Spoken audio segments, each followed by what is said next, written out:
What if the U.S. and Russia had a nuclear war? If they each used their current nuclear arsenals, they would burn every major city and industrial area in each country. Professor Alan Robach, a climatologist and distinguished professor from the Department of Environmental Sciences at Rutgers University, answered this question. Within a week of the nuclear war, 150 million tons of black smoke would enter the atmosphere. It would rise into the stratosphere, covering Earth and lasting for years. The black smoke absorbs sunlight, preventing it from reaching the surface. 2 weeks after the war, as the smoke spreads around the world, it gets dark and cold at the surface. The sunlight that is absorbed by the smoke in the upper atmosphere heats it, destroying the ozone there. This lets dangerous ultraviolet UV radiation to reach the surface. Even though some of the UV will be absorbed by the smoke, much more gets to the surface.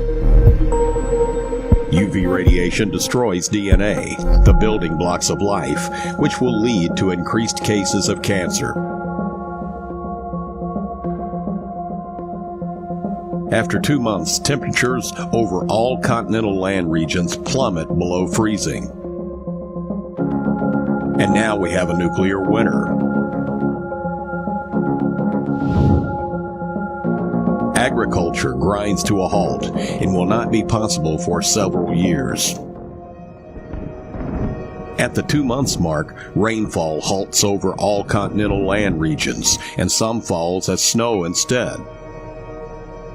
This adds to the problem for agriculture. After 4 months, famine begins as existing stocks of food run out. Cold, dry, dark conditions prevent agriculture for several years.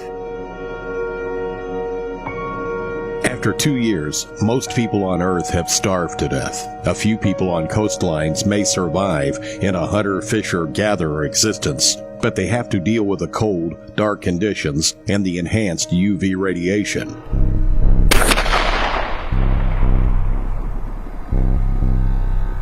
The number of survivors will be very low, and most will be in the southern hemisphere, far from the bombs, and surrounded by a warm ocean that will reduce the cooling.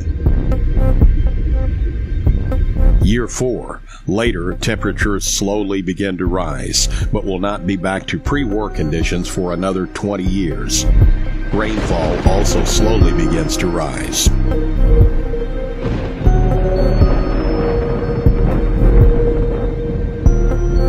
Even 5 years after the war, skin cancer is still on the rise. So is UV damage to plants. It would take around 10 years for nature to begin to take over once again. After 20 years, any survivors will still have to stay away from highly radioactive areas.